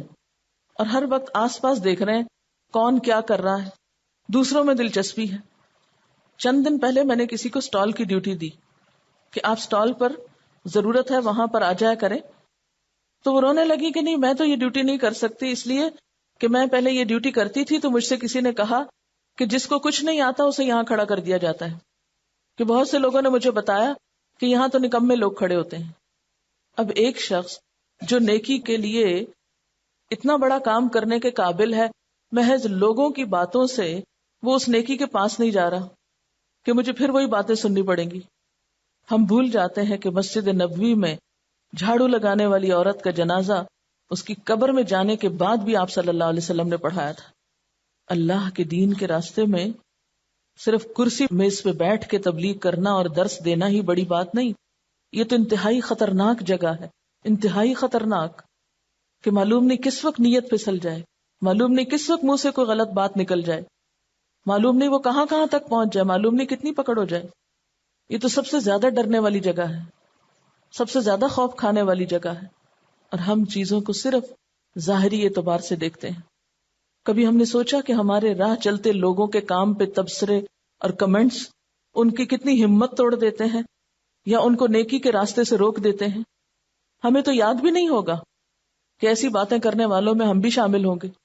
ہماری روزمرہ کی لا یعنی لغو بے معنی گفتگو، اگر ہم ایک دن کا، ہمیں کرامن کاتبین ہمارا اعمال نامہ دکھا دینا، صرف ایک دن کا جو بک بک ہم سارا دن کرتے رہتے ہیں لا یعنی، تو ہم خود ہی فیصلہ کر سکتے ہیں کہ ہم کہاں جانے کے لائق ہیں. کیونکہ یہ وہ غلطیاں ہیں جن کا ہمیں احساس نہیں ہے. توبہ کب کریں گے ان پہ؟ جس غلطی کا احساس ہی نہ ہو اس پہ توبہ بھی نہیں ہو سکتی. وہ تو زیادہ ہی ڈینجرس ہے، کیونکہ آخرت کے بارے میں سنجیدگی ہے ہی نہیں نا، فکر ہی نہیں ہے کہ حساب دینا ہے اس ساری گفتگو کا. اہل ایمان تو جنت کے راستے پر، کہ جنت کی طرف گامزن ہیں، پھر بھی کہتے ہیں اتمم لنا نورنا واغفر لنا، یہ نعمت ہم سے چلی نہ جائے، اللہ تیری بخشش کے امیدوار ہیں. ہم کتنی دفعہ دن میں استغفار کرتے ہیں؟ اللہ کے رسول صلی اللہ علیہ وسلم تو دن میں 70 سے 100 بار استغفار کرتے تھے، جن کے لیے اللہ تعالیٰ نے گارنٹی دے دی تھی کہ اگلے پچھلے قصور معاف کر دیے گئے ہیں، جن سے خود معافی کا وعدہ کر دیا گیا تھا. ہم میں سے کون کتنی دفعہ استغفار کا اہتمام کرتا ہے کہ اس کو فکر ہو؟ اور پھر اس راستے پہ چلنے کے لیے یا ایھا النبی جاہد الکفار والمنافقین، جاہد، جہاد. کیا ہے جہاد؟ بھاگ دوڑ، کام کام کام، کبھی اپنے آپ کو سنوارنے کا کام، کبھی عبادتوں میں تھکنے کا کام، کبھی گھر والوں کو سنوارنے کا کام، کبھی ان ساری قوتوں کے آگے چٹان بن کے کھڑے ہونے کا کام کہ جو دین کے رستے میں حائل ہیں ہمارے، جن میں کفار و منافقین شامل ہیں. منافقین سے کوئی غزوہ نہیں ہوا تو یہاں کس جہاد کی بات ہے پھر؟ کہ جب وہ تمہارے دین پر چلنے کے راستے میں تمہیں مشکل کریں، جب رکاوٹ ڈالیں، تو ان کے آگے ترنے والا نہ بن جاؤ کہ جدھر وہ لگائے ادھر لگ جاؤ. کیونکہ ایک انسان آرام سے چل رہا ہوتا ہے، اتنے میں اپنے سامنے وہ ایسی باتیں دیکھتا ہے، ایسے لوگوں کو دیکھتا ہے، ایسا معاشرے کا دباؤ اور پریشر ہوتا ہے کہ انسان سوچتا ہے یہ بھی تو کلمہ پڑھ رہے ہیں، یہ بھی تو مسلمان ہیں، یہ ایسے کر رہے ہیں، تو مجھے اپنے آپ پر کیوں اتنی پابندیاں لگانے کی ضرورت ہے؟ اور وہاں ہم بھی دین سے پھسل جاتے ہیں. سورۃ المنافقون میں آپ نے کیا پڑھا؟ ہم العدو فاحذرہم، کافروں سے بڑھ کے منافق دشمن ہیں. ایسے لوگ جو زبان سے کہتے ہیں لا الہ الا اللہ لیکن کرتے کراتے کچھ نہیں. ہم سمجھتے ہیں یہ بھی مسلمان ہیں, یہ تو نہیں کرتے, ہم نے اپنی زندگی کی مصیبت میں ڈال رکھی ہے. لہٰذا ہم اچھی مثالوں کو چھوڑ کر ان غلط مثالوں کو اپنے سامنے رکھتے ہیں. تو جو شخص جس کو ہم پہچان لیں کہ اس کے قول و فعل میں تضاد ہے, اس کے کہنے کرنے میں فرق ہے, یہ زبان سے کچھ کہتا ہے عمل میں کچھ اور کرتا ہے, فرائض کی پابندی نہیں کرتا, منافق والی ساری صفات ہیں اس کے اندر, یہ ہمارے لیے اسوہ حسنہ کہاں سے بن سکتا ہے؟ اس کا طریقہ ہم کیسے اختیار کر سکتے ہیں؟ کیونکہ عموماً اچھی مثالوں کو اختیار کرنے میں تو ہمیں بڑی مشکل ہوتی ہے نا, دقت ہوتی ہے. یعنی کسی ایسے شخص کی زندگی کا مطالعہ کرنا اور اس کو فالو کرنا جس نے اپنے آپ کو نیکی کے کاموں میں تھکا رکھا ہو, وہ ہمارے لیے اتنا دل پسند نہیں ہوتا, نہ ہمارے نفس کو اچھا لگتا ہے. وہ تو دیوانہ ہے, وہ تو ایکسٹریمسٹ ہے, اس کی کیا بات ہے, چھوڑو اس کو. وہ دیکھو فلاں کو, آخر وہ بھی تو مسلمان ہے نا, دین دنیا دونوں رکھی ہوئی ہے, نماز بھی پڑھتا ہے اور یہ فلاں فلاں حرام کام بھی دنیا کے لیے کر لیتا ہے. کیا اپنی مرضی کا اسلام اختیار کرنا منافقت نہیں؟ یفعلون ما یؤمرون ہمارے لیے نہیں؟ دین کے معاملے میں چوائس کہاں سے دے دی گئی ہمیں؟ مسلم تو وہ انسان ہوتا ہے کہ جس کو اللہ کے کسی بھی حکم کی طرف کسی بھی وقت بلایا جائے اور وہ بلا چونو چرا آ جائے. مسلم کے لغوی معنی ہوتے ہیں نا کہ وہ اونٹ جس کی ناک میں نکیل ہو اور اس کو جدھر اس کا مالک لے جائے وہ آرام سے ادھر چل دے پیچھے پیچھے. تو مسلم کا معنی بھی یہی ہے کہ جس نے اپنا آپ اللہ کے حوالے کر رکھا ہے. تو مجھے جدھر لے جا میں جانے کو تیار ہوں, تو مجھے سوتے سے اٹھا تو میں اٹھنے کو تیار ہوں, خواہ کتنی بھی گہری نیند ہے. تو مجھے حکم دے کہ جیب سے مال نکال کے دو تو میں اسی وقت حاضر ہوں. یہ میرا مال تجھے پسند ہے, میں اس جگہ پر دوں, یہ تیرے لیے حاضر ہے. تو مجھے اپنے گھر بلا رہا ہے تو میں لبیک پکارتا آ رہا ہوں. تو مجھے جان دینے کے لیے کہہ رہا ہے تو میری یہ جان حاضر ہے, اس لیے کہ تو نہیں دی تھی, میری تو ہے بھی نہیں کہ میں اسے روک کے رکھوں. یہ ساری طاقتیں تیری ہی تو دی ہوئی ہیں, تیرے لیے نہیں خرچ کروں گا تو کہاں کروں گا؟ مسلم تو ایسا شخص ہوتا ہے.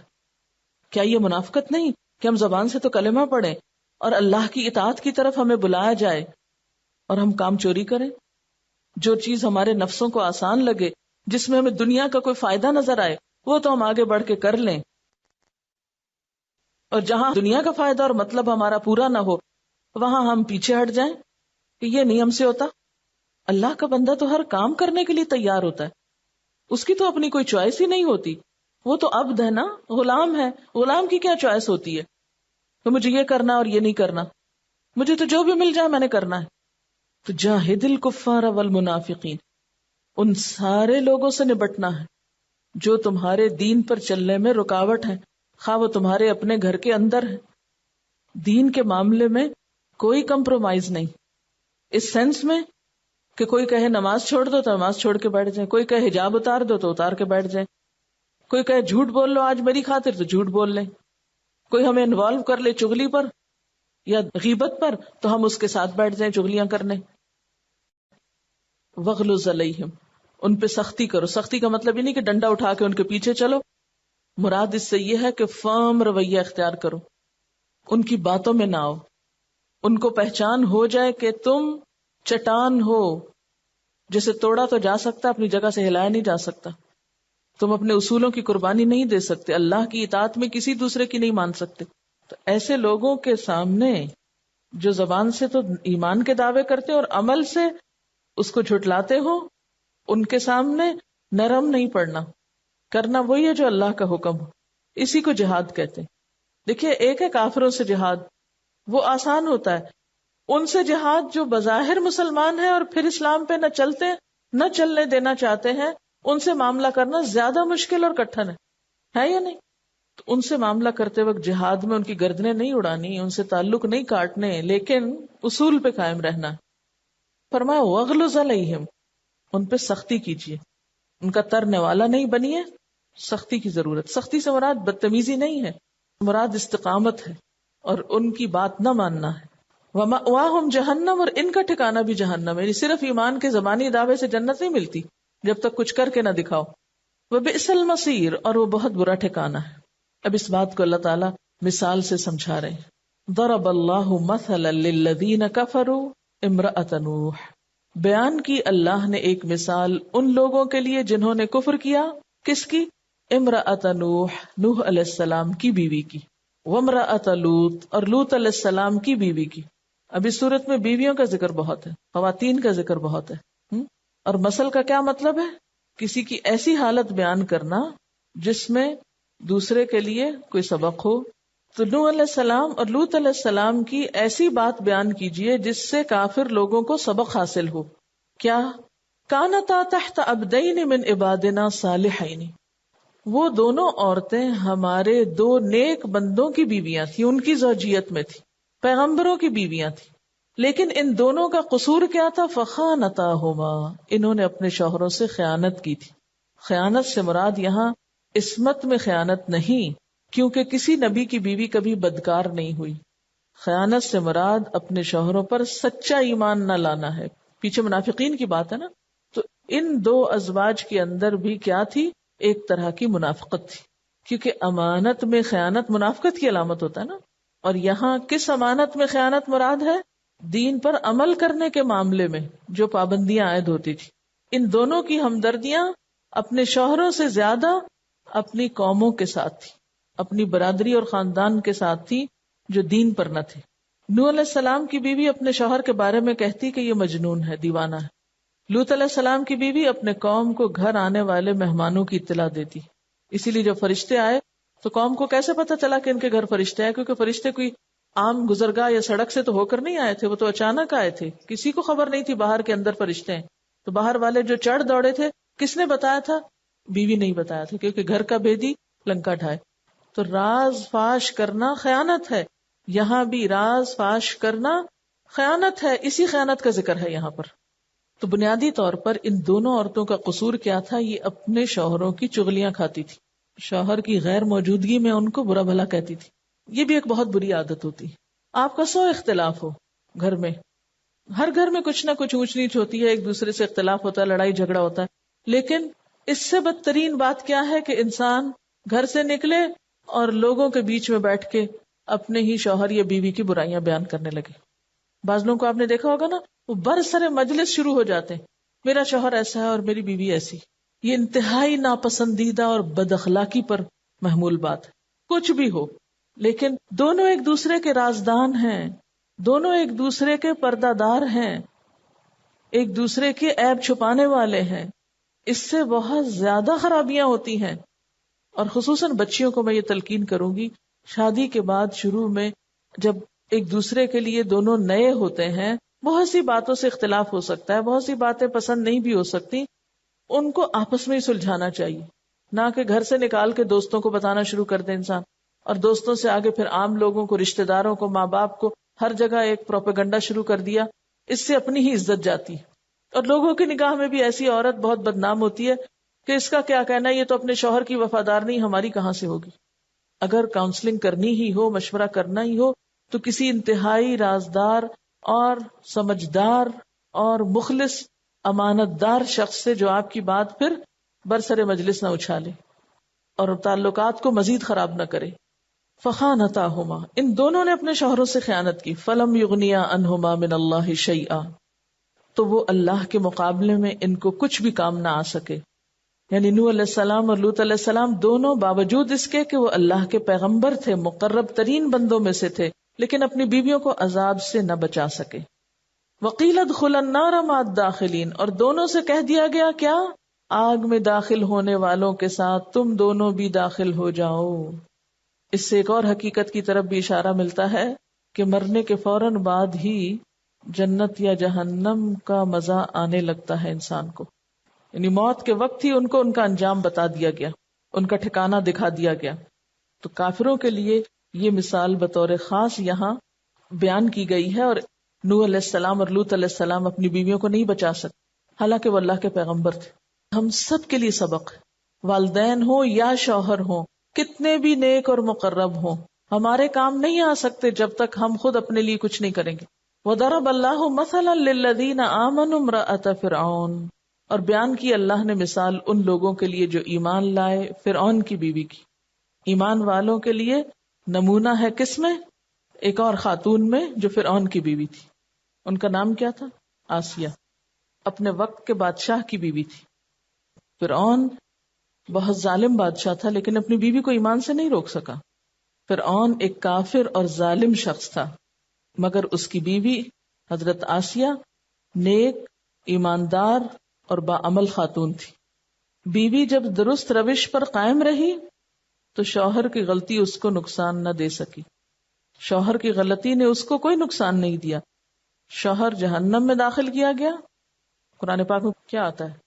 النار یعرضون علیہا بکرۃ وعشیا ویوم تقوم الساعۃ ادخلوا آل فرعون اشد العذاب.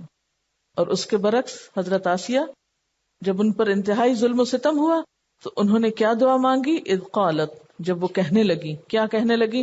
رب ابن لی عندک بیتا فی الجنہ، اے میرے رب میرے لیے اپنے پاس جنت میں گھر بنا دے، جنت میں مجھ کو گھر دے دے. ونجنی من فرعون، مجھے فرعون سے نجات دے، وہ عمل ہی اور اس کے عمل سے. مجھے دنیا کا بادشاہ نہیں چاہیے، مجھے ایسا شوہر نہیں چاہیے جو ایمان میں رکاوٹ ڈال رہا ہے. ونجنی من القوم الظالمین، اور ساری ظالم قوم سے نجات دے. یعنی قوم فرعون کس پہ ظلم کر رہی تھی؟ ساری بنی اسرائیل پر. اور پھر قوم فرعون میں سے بھی جو لوگ مسلمان ہوتے تھے ان پہ بھی ظلم کرتے تھے. بعض روایات میں آتا ہے کہ فرعون نے حضرت آسیہ کے ہاتھ اور پاؤں چاروں میں کیل ٹھکوائے تھے ان کو ایمان سے روکنے کے لیے. لیکن انہوں نے اس حال میں بھی اللہ سے دعا کی. کیا کہ یا اللہ تو میرے لیے اپنے پاس صرف جنت نہیں مانگی، اپنے پاس جنت میں گھر بنا دے. وَنَجِّنِي مِن فِرْعَوْنَ وَعَمَلِهِ، مجھے فرعون اور اس کے عمل سے نجات دے دے. وَنَجِّنِي مِنَ الْقَوْمِ الظَّالِمِينَ، اور ان سارے ظالم لوگوں سے نجات دے دے. وَمَرْيَمَ ابْنَتَ عمران، اور مریم جو عمران کی بیٹی تھی. الَّتِي أَحْسَنَتْ فَرْجَهَا، جس نے اپنی شرمگاہ کی حفاظت کی. حضرت مریم جو تھی وہ ایک بہت ہی مخدوش قسم کے حالات میں پیدا ہوئی تھی. جس وقت بنی اسرائیل رومیوں کے غلام تھے. حضرت آسیہ کہاں پیدا ہوئی تھی؟ جب بنی اسرائیل فرعونیوں کے غلام تھے. اور حضرت مریم جب پیدا ہوئی جب بنی اسرائیل رومیوں کے غلام تھے. ہر طرف بدعت اور شرک اور زوال کی ایک حد تھی. لیکن جب وہ پیدا ہوئی تو اپنی ذاتی توجہ، محنت، عبادت سے اللہ کے ہاں انہوں نے بھی ایک بہترین مقام حاصل کیا. کہتے ہیں کہ جس دور میں حضرت مریم پیدا ہوئی تھی اس میں بنی اسرائیل اخلاقی اور مذہبی اعتبار سے اس زوال کا شکار ہو گئے تھے کہ پھر جب حضرت عیسیٰ علیہ السلام پیدا ہوئے تو اس بنا پر حضرت مریم کو بھی متہم کر دیا. اور پھر جو انہوں نے حضرت عیسیٰ کا حال کیا وہ بھی آپ سب جانتے ہیں. ان کو سولی تک چڑھانے کے لیے تیار ہو گئے. یعنی رومی بادشاہ کے ساتھ ساز باز کر کے انہوں نے ان کو صلیب چڑھوانے کی کوشش کی جو اللہ تعالیٰ نے ناکام کر دی. اتنے تاریک دور میں حضرت مریم پیدا ہوئی، کوئی قابل ذکر سہارا نہ تھا، لیکن بچپن سے ہی وہ اللہ کی طرف راغب تھی، ہیکل میں عبادت کرتی. ان دونوں مثالوں میں ہم سب کے لیے ایک بہت بڑا سبق ہے. ہم میں سے اکثر خواتین اور بچیاں جو قرآن پڑھ لیتی ہیں جن کے گھروں میں یہ ماحول نہیں ہوتا پھر وہ بہت پریشان ہوتی ہیں.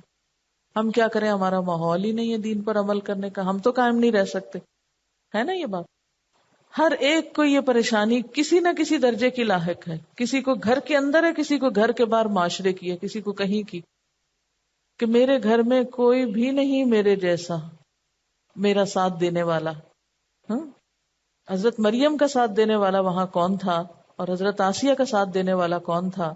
لیکن پھر بھی انہوں نے مخالفتوں کے باوجود اپنے آپ کو ایمان پر قائم رکھا. ٹھیک ہے بچپن میں آپ کی والدہ جو تھی، والد تو فوت ہو گئے تھے، حضرت مریم کی والدہ نیک خاتون تھی، انہی کی نیکی ان میں آئی. ماں کی تربیت کا اثر تھا، ان کے جذبے اور ان کا شوق کہ اللہ کی راہ میں وقف کروں. حضرت زکریا ان کے کفیل تھے، لیکن باقی معاشرے سے کوئی تعاون نہیں تھا. لیکن ان دونوں خواتین نے اپنا ماحول خود بنایا، چنانچہ اللہ نے ان کے مرتبے بلند کر دیے. تو آپ سب کو بھی اپنا ماحول خود بنانا ہے. اب یہ تو نہیں ہو سکتا سب کچھ پڑھ کے ہم ان پڑھوں کی طرح ہو جائیں، سب کچھ جان کے ہم وہ عمل کریں جو لا علم لوگ کر رہے ہیں، روشنی ملنے کے بعد پھر اندھیروں کا انتخاب کریں. اس سے بڑھ کر بدقسمت کون ہوگا جس کو اللہ روشنی دے دے اور وہ اندھیرے میں جا پناہ لے. یہ تو نہیں ہو سکتا نا. اس کا تو سوچا بھی نہیں جا سکتا.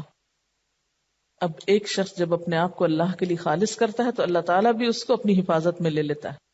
حضرت مریم جو بگڑی ہوئی قوم کے بیچ میں تھی، اللہ نے ان کو جہان کی عورتوں پہ فضیلت دی، اس لیے کہ انہوں نے اپنی عصمت کو محفوظ رکھا، بچپن سے جوانی تک پوری طرح بے داغ رہیں. یہ ان کا پہلا عمل تھا. تو ایک نوجوان لڑکی کے لیے جو بہت بڑی نیک کوالٹی اس کی ہو سکتی ہے وہ کیا؟ کہ وہ اپنی جوانی کو بے داغ رکھے، برے کام نہ کرے، زنا سے پرہیز کرے، حیا کو تھامے رکھے.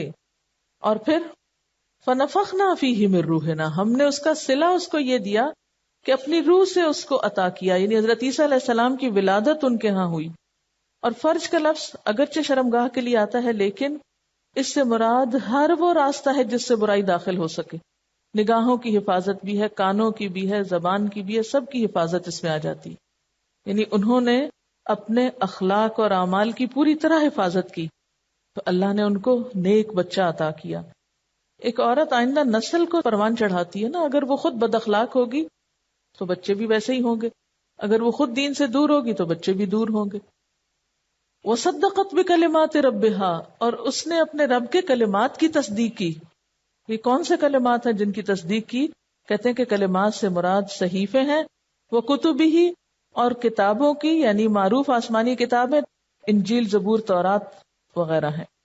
اور ویسے بھی جبریل علیہ السلام نے آ کر جو کہا، جیسے کہا، جو اللہ تعالیٰ نے حکم دیا اس بچے کی پیدائش سے پہلے، بعد، پرورش میں، سب چیزوں پر اسی طرح عمل کرتی رہی. صدقت کا مطلب ہے عمل سے تصدیق. اور ایک اور چیز بھی انڈائریکٹلی پتہ چل رہی ہے نا کہ کتاب سے تعلق تھا ان کا، لا علم نہیں تھی. تو جس کا تعلق کتاب سے باقی رہتا ہے پھر وہ اپنے دین ایمان کو محفوظ رکھتا ہے. وَكَانَتْ مِنَ الْقَانِتِينَ، اور وہ قانتین میں سے تھی. قانتین سے مراد ہر لمحہ اپنے رب کا دھیان رکھتی تھی، سخت سے سخت آزمائش میں بھی اللہ کے احکام مانتی تھی. اور ان کے خاندان میں کچھ اور لوگ بھی قانت تھے، and she was one of them. کانت من القانتین، یعنی برے لوگ تھے جہاں معاشرے میں، وہاں نیک لوگ تھے، ان کا شمار نیک لوگوں میں ہوتا تھا.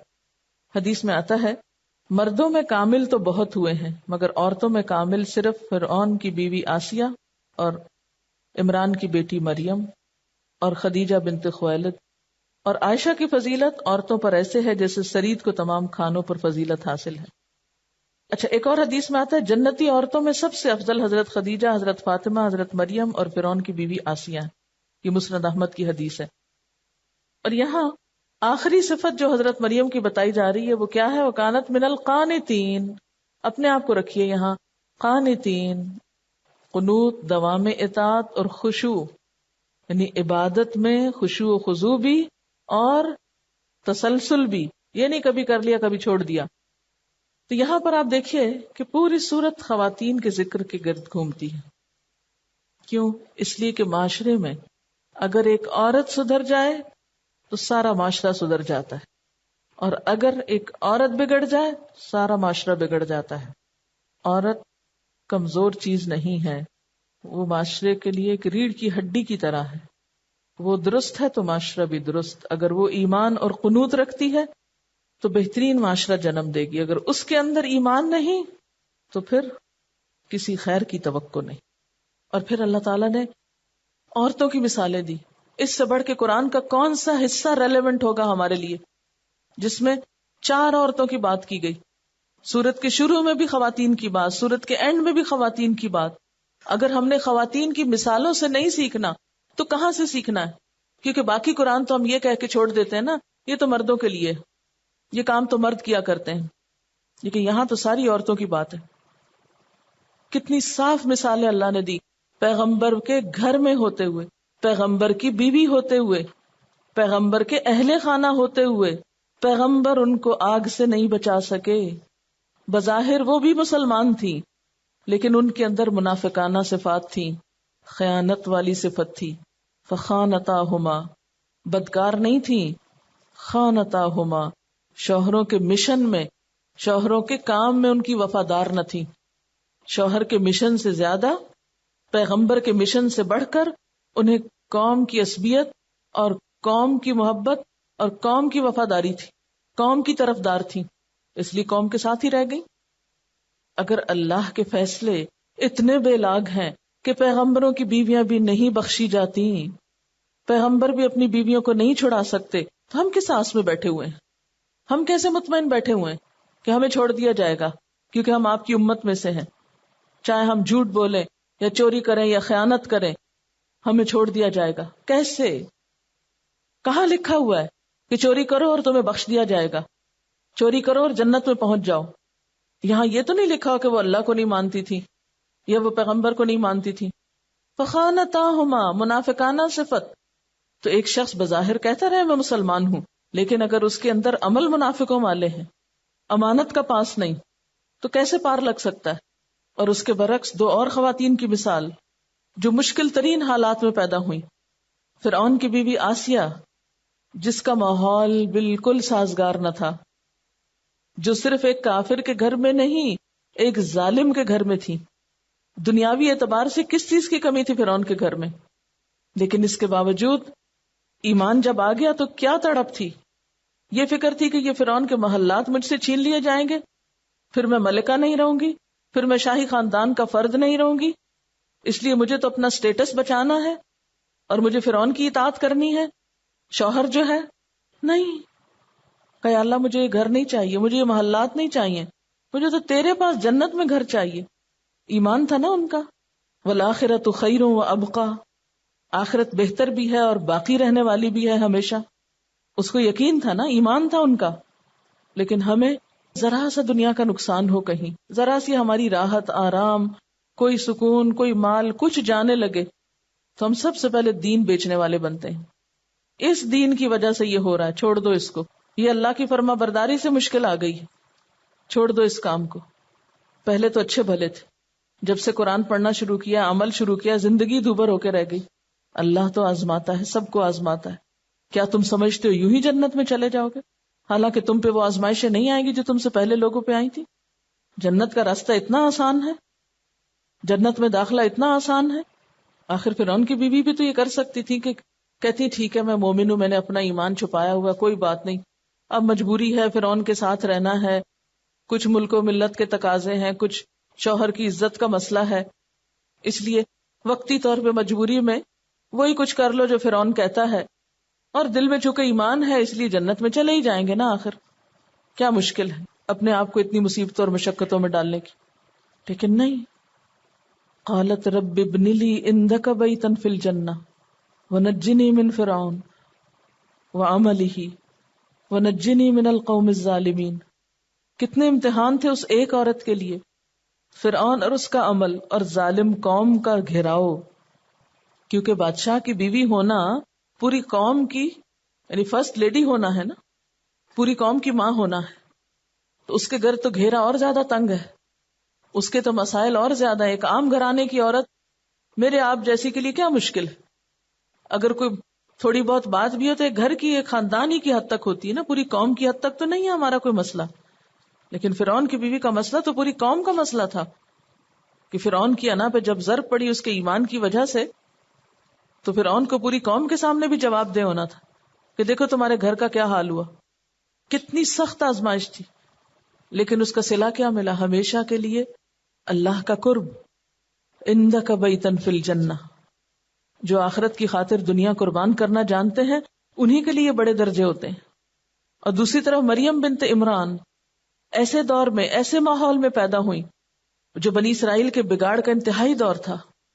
اسی وجہ سے اللہ تعالیٰ نے پھر عیسیٰ علیہ السلام کو اصلاح کے لیے بھیجا تھا، یعنی بنی اسرائیل اپنے بگاڑ کے عروج پہ پہنچے ہوئے تھے۔ اس ماحول میں مریم پیدا ہوئی، اور خاص طور پر قرآن تعریف کرتا ہے ان کی عزت و عصمت اور حیا کی، کیونکہ ایک نوجوان لڑکی کے لیے اپنی حیا کو بچانا ایک بہت بڑا جہاد ہے، اپنی عزت کو محفوظ رکھنا، حرام کام سے بچنا، حرام کام چھوڑنا۔ کیونکہ عموماً کیا ہوتا ہے اس ایج میں، ہر کوئی جوان ہونے کا ایڈوانٹیج لے کر کہ ہم تو ینگ ہیں، ہمارے کچھ نفس کے تقاضے ہیں، شادی کی عمر ہے، کیا ہوا جو بوائے فرینڈ بنا لیے، کیا ہوا جو ان کے ساتھ نکل گئے۔ لیکن کیا یہ عمل اللہ کے ہاں آپ کے اس کام کو جسٹیفائی کر سکیں گے؟ خصوصاً وہ لوگ جو قرآن پڑھ کر بھی ایسی حرکتوں سے باز نہیں آتے، کیا منہ دکھائیں گے اللہ کو؟ آخر نفس کی خواہشات اتنی غالب تھی.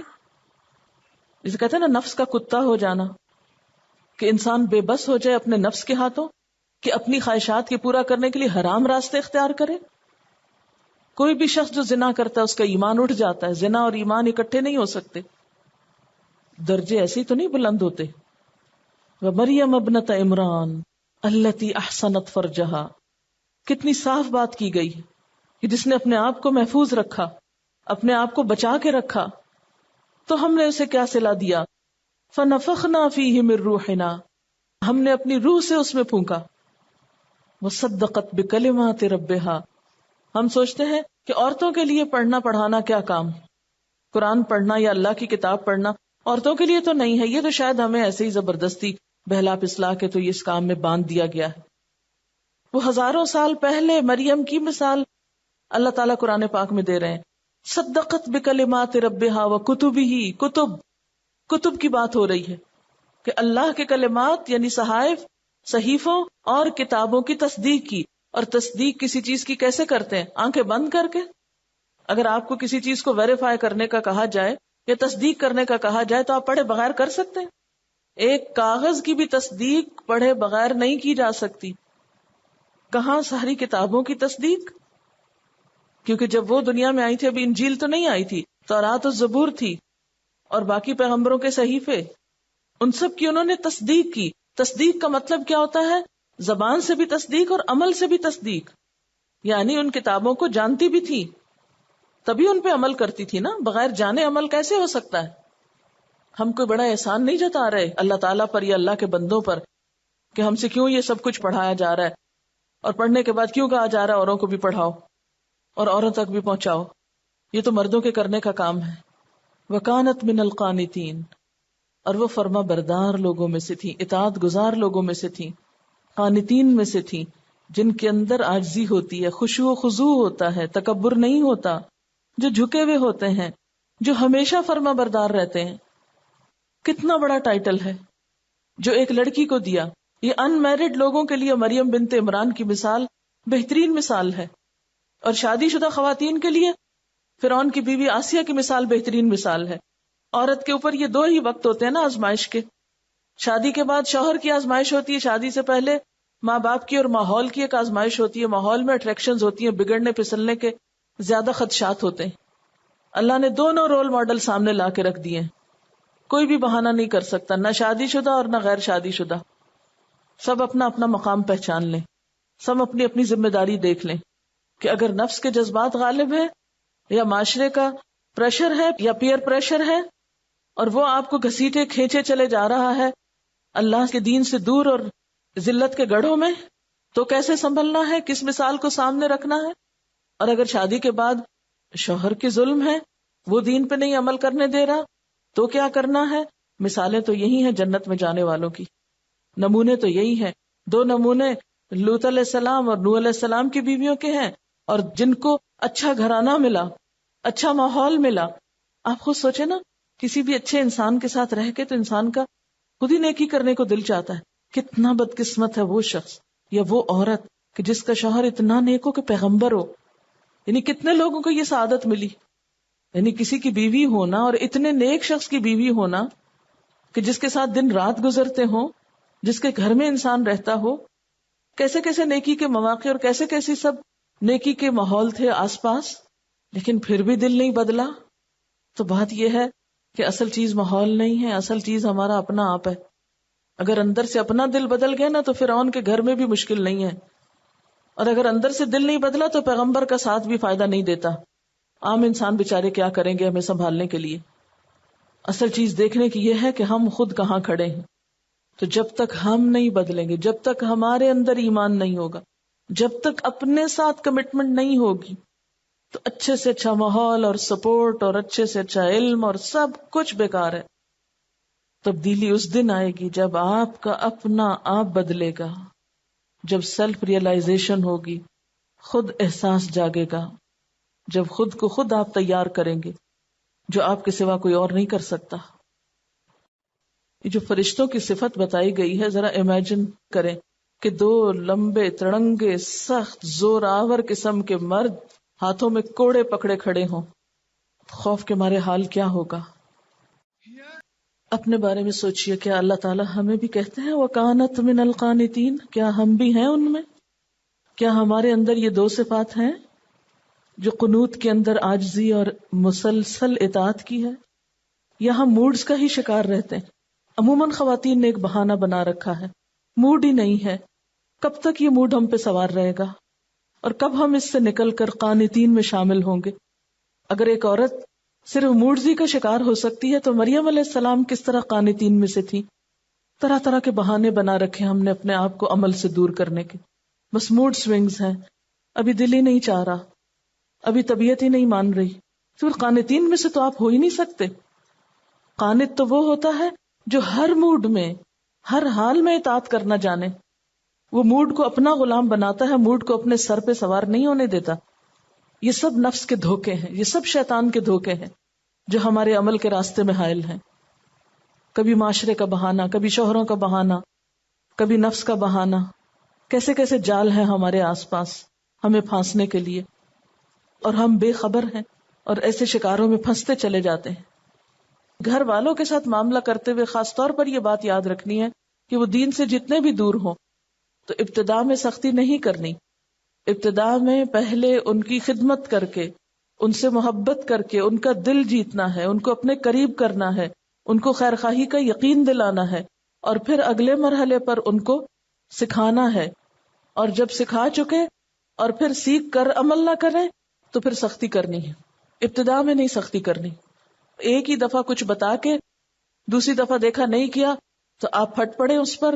مثلاً آپ نے اپنے بچوں کو یا بہن بھائیوں کو کچھ سکھایا اور انہوں نے سیکھا نہیں تو آپ ناراض ہونے لگے. نہیں، سب سے پہلے تو آپ کو اپنا اعتماد ان پہ بحال کرنا ہے. ان کے غلط رویوں کے باوجود ان سے اچھا سلوک کرنا ہے، خیر خواہی کا، نرمی کا. آپ صلی اللہ علیہ وسلم نے اگر اپنے دشمنوں کو دوست بنایا تھا تو پھر ہمیں بھی گھر والوں کی دوستی سے کام شروع کرنا ہے، اور ان کو یہ احساس نہیں دلانا میں تو قرآن پڑھی ہوئی ہوں اور میں تو بہت نیک ہوں، آپ تو سب گناہگار ہیں. نہیں، اپنی غلطیوں کو دہراتے رہا کریں ان کے سامنے کہ میں نے پڑھ بھی لیا لیکن ابھی بھی مجھ سے یہ بات نہیں جاتی، کیونکہ ان کو پتا پہلے ہی ہوتا ہے جو کچھ آپ ہیں. جتنا عاجزی سے رہیں گے ان کے سامنے اتنا ہی کام کرنا آسان ہوگا. کیونکہ عموماً یہ ہوتا ہے کہ ہم باہر والوں کو معاف کر دیتے ہیں، گھر والوں سے چھوٹے چھوٹے حقوق وصول کرتے ہیں. تم نے یہ کیوں نہیں کیا، تم نے یہ کیوں کیا، تم نے میری چیز کیوں چھیڑ دی، تم نے میری فلاں چیز کا کیا کر دیا. کبھی موڈ آف کر لیا، کبھی بولنا چھوڑ دیا، کبھی کچھ کر لیا. ایسے کہ تھوڑی گھر والے سیکھتے ہیں. ہم سب کے لیے محبتیں عام کرتے ہیں، گھر والوں کے لیے ہماری محبتیں بھی نہیں ہوتی. اور جیسے پہلے میں نے ذکر کیا کہ اب ہم لوگ گھر میں بھی ہوتے ہیں تو گھر میں نہیں ہوتے ایک دوسرے کے لیے. اس دور کی آزمائشیں کچھ زیادہ ہی ہیں. ایک کمپیوٹر پہ بیٹھا ہوا ہے، دوسرا ٹیلی ویژن پہ بیٹھا ہوا ہے، تیسرا کچھ اور لے کے بیٹھا ہوا ہے.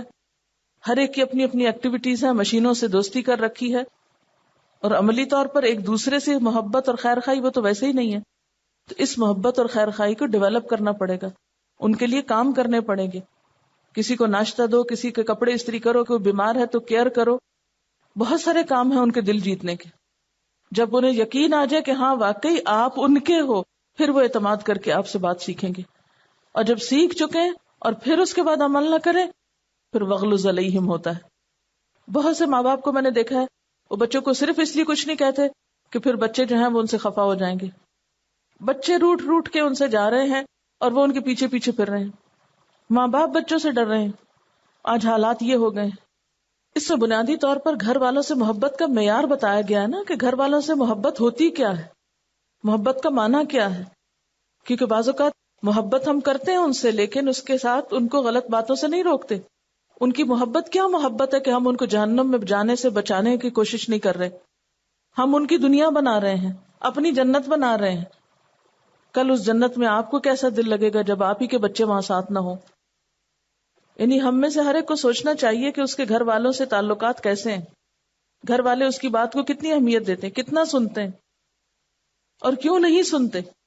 لکھیں اپنے لیے کہ ہمارے گھر والے ہماری بات کیوں نہیں سنتے، ہمارے گھر والے ہمارے منہ سے دین کی بات کیوں نہیں مانتے. اس کے اسباب خود تلاش کیجئے. جب سبب پتہ چل جائے گا تو علاج بھی ہو جائے گا. کیونکہ گھر والوں سے ہم صرف حقوق لینا چاہتے ہیں نا، ہم مصروف ہیں وہ ہماری خدمت کریں، وہ ہمارا یہ کام کر دیں، ان کو یہ کرنا چاہیے، ان کو یہ نہیں کرنا چاہیے. سب سے زیادہ ہم توقعات گھر والوں سے رکھتے ہیں، سب سے زیادہ ہم کرٹیسائز گھر والوں کو کرتے ہیں، حتیٰ کہ گھر والے ہمارے اس ظاہری دینداری کے رویے سے تنگ آ جاتے ہیں اور ہماری وجہ سے وہ دین سے دور ہو جاتے ہیں۔ گھر والے ہماری بات کیوں نہیں مانتے؟ اس میں ایک بڑا سبب یہ ہے کہ ہمارے اپنے کال فیل میں تضاد ہے۔ جو کچھ ہم انہیں بتاتے ہیں اس پہ خود عمل نہیں کرتے تو ہماری بات ہمیں پہ جھوٹی ہو جاتی ہے نا، ہم جو کچھ کہہ رہے ہیں وہ غیر سنجیدہ بات ہے۔ اگر یہ اتنی فائدے کی ہوتی تو ہم خود کر کے دکھاتے۔ ٹھیک ہے گھر والوں کی غلط باتوں کو مان کے انہیں خوش نہیں کرنا، لیکن پہلے ہی ہلے پہ ان کے ساتھ ہر چیز میں کنفرنٹ بھی نہیں کرنا، کیونکہ ابھی انہیں سمجھ ہی نہیں آئی، بات ان تک پہنچی بھی نہیں۔ تو اس کے لیے پھر دیکھنا ہوگا کہ کہاں سے درستگی ہو، کیونکہ انسان جن لوگوں کے قریب رہتا ہے ان کو پہچانتا بھی بہت ہے، ان کی کمزوریاں، کمیاں، ان کے نفسیات سب جانتا ہوتا ہے۔ صرف انٹرسٹ لینے کی بات ہے، توجہ دینے کی بات ہے، دلچسپی تو لیں گھر والوں میں۔ پہلا پوائنٹ ہے دلچسپی لینا گھر والوں میں۔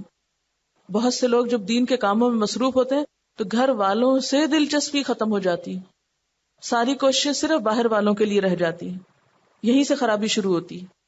ان کو ہم اپنا دشمن بنا لیتے ہیں اور باہر ہمیں ایک دوسرے سے محبت مل جاتی ہے، اس کو ہم اپنے لیے بہت آنر کی بات سمجھتے ہیں، حالانکہ یہ نہیں پتا کہ خود ناکام ہے۔ ہم گھر والوں کو بحثوں سے قائل کرنا چاہتے ہیں، عمل سے مائل کرنا ہے، بحثوں سے قائل نہیں کرنا۔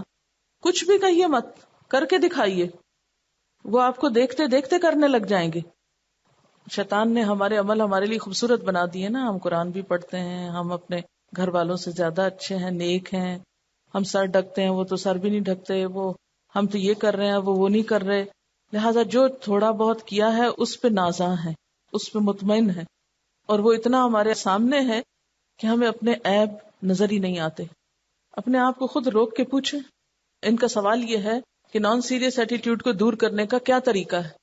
اس میں یہ ہے کہ آپ کو اپنے سے خود سوال اور اپنا حساب خود کرنا ہوگا، جیسے قرآن پاک میں آتا ہے وَلْتَنظُرْ نَفْسٌ مَا قَدَّمَتْ لِغَدٍ۔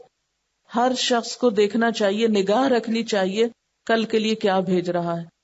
بہت سے جو بزرگان دین ہیں ان کی اگر عملی زندگی دیکھیں تو وہ اپنے نفس کا محاسبہ بہت کرتے ہیں، اپنے نفس کو خود مخاطب کر کر کے باتیں کہتے ہیں۔ ہم میں سے کتنے لوگ ہیں جو اپنے آپ کو خود مخاطب کرتے ہوں، اپنی غلطی کو خود سامنے رکھ کے مانتے ہوں سچے دل سے، ہاں یہ قصور تو ہے نا میرا، ہم ہو بھی تم کہتے نہیں وہ تو اس وجہ سے ہو گیا تھا نا، وہ اصل بات یہ نہیں، وہ یہ سبب بن گیا تھا، اس نے یہ غلط کام کیا تھا اس لیے مجھ سے یہ بات منہ سے نکل گئی، فلاں نے یہ کیا اس لیے میں نے یہ کر لی۔ ہر وقت تعویلوں میں اپنے آپ کو ہم نے پھنسایا ہوا ہے۔ جب تک ہم اپنے ساتھ سچے نہیں ہوتے نا، سچے ہو جائیں، ہم غلطی کو غلطی دیکھنے لگیں، غلطی ہم کو نظر آنے لگے، پھر اس کو مان جائیں، پھر اٹھا کے وہ گندگی نکالیں گے نا۔ جب تک مانیں گے نہیں اس وقت تک نکلے گی بھی نہیں۔ کسی بھی نیک انسان کی بایوگرافی پڑھ لیجئے، ہسٹری پڑھ لیجئے، اس سب میں لکھا ہوگا کہ وہ اپنے نفس کو کیسے کیسے مخاطب کرتے ہیں، اپنے نفس کی کمزوریوں کو کس طرح کھول کھول کے سامنے لاتے ہیں۔ اذا مسہم طائف من الشیطان اذا ہم مبصرون، سو فوراً چکنے ہو جاتے ہیں۔ آخر کیا وجہ ہے کہ عبد القادر جیلانی کو وہ شیطان کا جملہ چبھ گیا کہ تمہیں تمہارے علم نے بچایا؟ انہوں نے کہا نہیں، علم نہیں بچا سکتا، لیکن ہم سب سمجھتے ہیں چونکہ ہم پڑھے لکھے ہمیں پتہ ہے اس لیے ہم تو بچ جائیں گے۔ سمجھتے ہیں یا نہیں؟ ہم تو قرآن پڑھ لیا، ہم کو پتہ چل گیا جائز ناجائز کا، اس لیے ہمیں نہیں جہنم میں چھونا۔ جب تک ہماری زندگی سے جھوٹ اور فریب نہیں نکلے گا نا، دھوکہ بازی نہیں نکلے گی، اس وقت تک نہیں بات بنے گی۔ ہم نے خود کو بھی دھوکے میں رکھا ہوا ہے اور دوسروں کو بھی دیتے ہیں۔ ابھی ہم اس سورۃ تحریم میں عورت کے حوالے سے پڑھ رہے تھے، اس میں ہم یہ دیکھ رہے تھے حضرت مریم علیہ السلام کے کردار کے حوالے سے ہمارے جو عملی طور پہ مثالیں سامنے آتی ہیں۔ لڑکیاں عموماً جو ہیں وہ غلط طریقے سے یا دوستی کے لیے نہیں جاتی، بلکہ ان کی انٹینشن اچھی ہوتی ہے، وہ یہی چاہتی ہیں کہ اکثر شادی کے امید پہ جو ہے وہ ان کی دوستی ہوتی ہے، لیکن چونکہ اس کا جو مقصد ہوتا ہے وہی ہماری سفلی جذبات کی تسکین ہوتی ہے، اور لڑکے جو ہیں وہ ان کو اکثر محبت کا جھانسا دیتے ہیں، جبکہ محبت میں عزت اور احترام اور تقدیس جو ہے یہ بہت ضروری چیز ہے۔ اگر کوئی شخص چھپ کے ملنے کو کہتا ہے یا فون کرنے کو کہتا ہے تو اس کو آپ کی عزت کا کوئی خیال نہیں ہے۔ اور پھر جو کچھ لوگ کہتے ہیں کہ پوچھتے ہیں سوال کہ آپ یہ بتائیں کہ لڑکے اور لڑکی کا تعلق اسلام میں کیا اس بات کی اجازت ہے اگر پاکیزہ تعلق ہو؟ تو ان کا مقصد یہ ہوتا ہے کہ شاید ان کا کوئی آپس میں اس طرح فزیکل ریلیشن نہ ہو، ویسے محبت ہو، لیکن یہ ہو ہی نہیں سکتا کیونکہ اس کا جو مقصود ہے وہ سفلی جذبات کی تسکین ہے، اور یہ اس پہ اینڈ ہوتا ہے. اور جو لڑکیاں اس میں مبتلا ہوتی ہیں وہ اتنی ٹوٹ جاتی ہیں, ان کو سنبھالا دینا مشکل ہو جاتا ہے.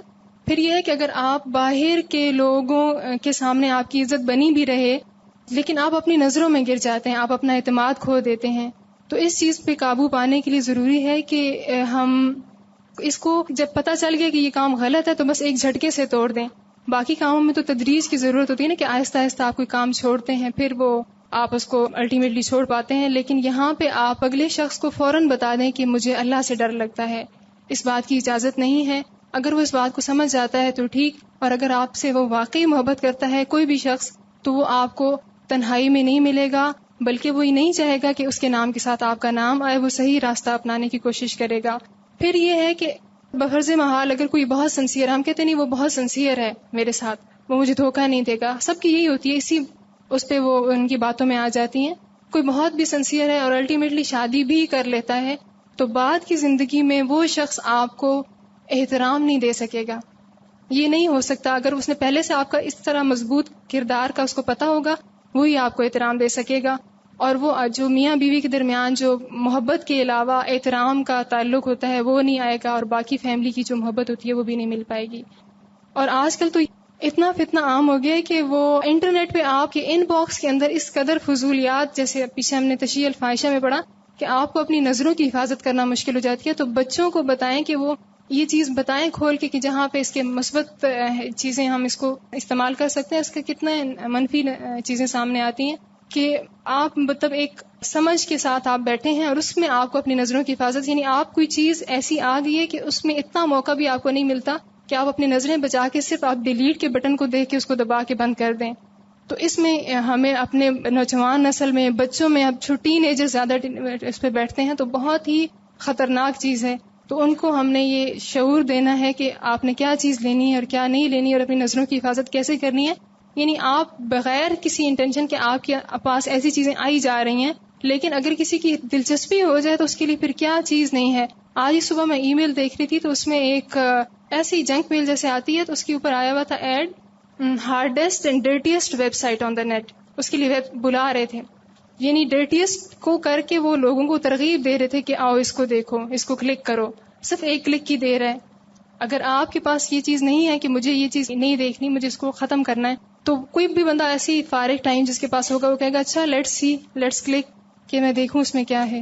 تو اللہ تعالیٰ ہم سب کو محفوظ رکھے, بہت زیادہ اس پہ کام کرنے کی ضرورت ہے. اس میں 2-3 چیزیں نا, جیسے جب تک آپ کے اندر تقویٰ نہیں, خدا کا خوف نہیں, تو کوئی آپ کے سر پہ سوار رہ کے کتنا آپ کو سمجھا سکتا ہے.